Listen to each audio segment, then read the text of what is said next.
Assalamu alaikum. Today I would like to speak with you about a very important topic for me.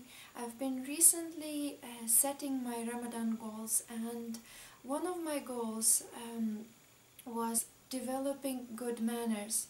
I think it's very important to focus on it, especially during Ramadan.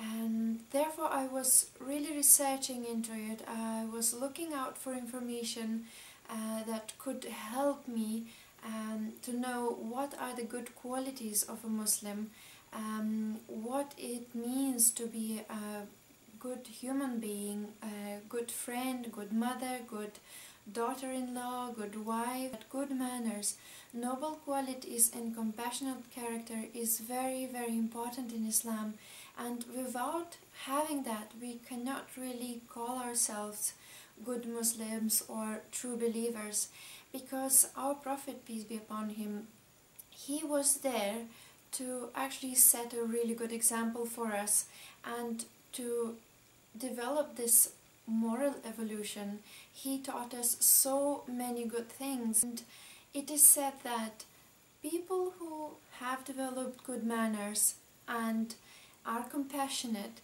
they will go to paradise. On the other hand, people who did not develop good manners and didn't want to work on it, they are promised hell. Our Prophet, peace be upon him, said, "The best of you are those who possess the best of manners. On the day of judgment, the most weighty in the balance of deeds will be good manners." One of the greatest qualities of a good Muslim is truthfulness, and we are required to speak nothing but truth and to seek the company of those who are truthful. If we really want to be loved by Allah subhanahu wa ta'ala, we need to seek friendships with people who are truthful, who can be a good example for us. And at times falsehood can maybe promise you success or popularity or acceptance, but at the end of the day it will only bring you sadness and frustration. And it says that to be a liar is one of the special sides of the hypocrite. It was asked of the Prophet whether a believer could be a coward. He said it is possible. It was asked whether the believer could be a miser. He said it is possible. Again, it was asked of him whether a believer could be a liar. He said no. Faith could never accommodate falsehood. They cannot go together. Another really important quality is fulfilling promises. So if you made any promise to anyone, if you just said, okay, I promise I'll do that, you have to do it. Because it is said that for those promises that are unfulfilled, we will have to answer on the day of judgment. So best thing to do is to instead say inshallah, because even if there is something that you don't want to do, but you don't want to disappoint that person, because if you do say promise, you have to do it. But if you say inshallah, which means if God wills, even if you don't want to do it, and if Allah subhanahu wa ta'ala wills this to happen, it will happen. So don't make fake promises, and rather just delete that word I promise from your dictionary at all. Our Prophet said, "He who does not fulfill promises made by him has no share in faith, and that person is considered to be a hypocrite." Another quality that is sort of an addition towards the keeping of promises is trustworthiness. It says, "God command you to render back your trust to those whom they are due," which means, again, if somebody has trusted you on something, if it goes along with Allah subhanahu wa ta'ala teachings, you have to complete. It says that you have to be truthful when you speak, the way you behave, the way you interact with people, because you will not be judged only by that you pray or that you fast. Your actions have to be truthful and sincere. And not only that, you have to show truthfulness and justice, even when there are bad times and then when there is a struggle. This is when your true personality will come out and your true beliefs will show up. So make sure that during those times you are also truthful and you stick to your beliefs. Another good Islamic manner is to be just.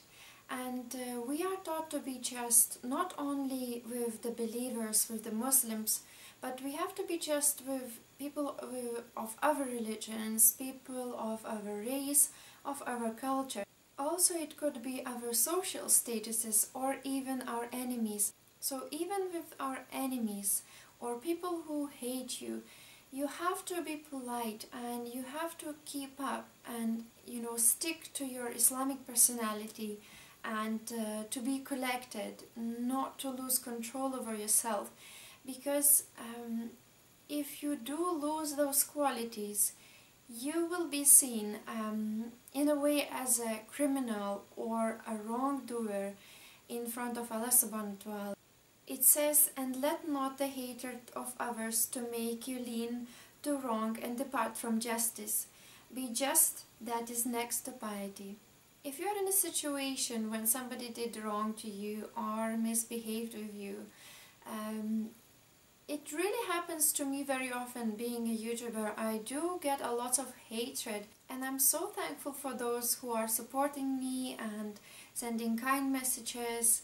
I'm really thankful for those people. However, I do get a lot of bad will towards me, and I try to contain good, peaceful manner towards those people, because we have to be forgiving and we have to know that these people who do wrong to us, they are only creations.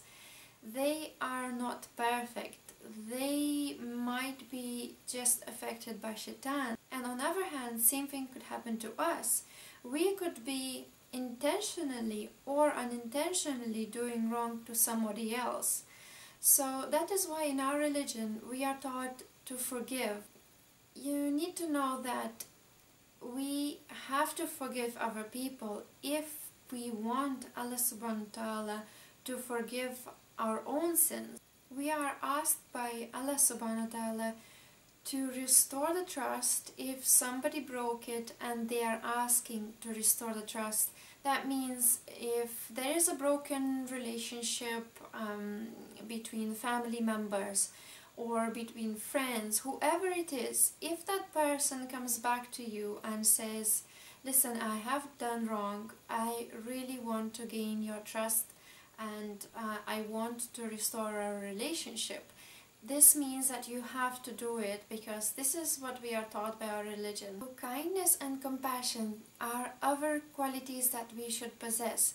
And people who don't possess these qualities and don't forgive others, don't feel for others, don't help others when they are in distress, when they are suffering, those people themselves will not be forgiven or helped by Allah subhanahu wa ta'ala.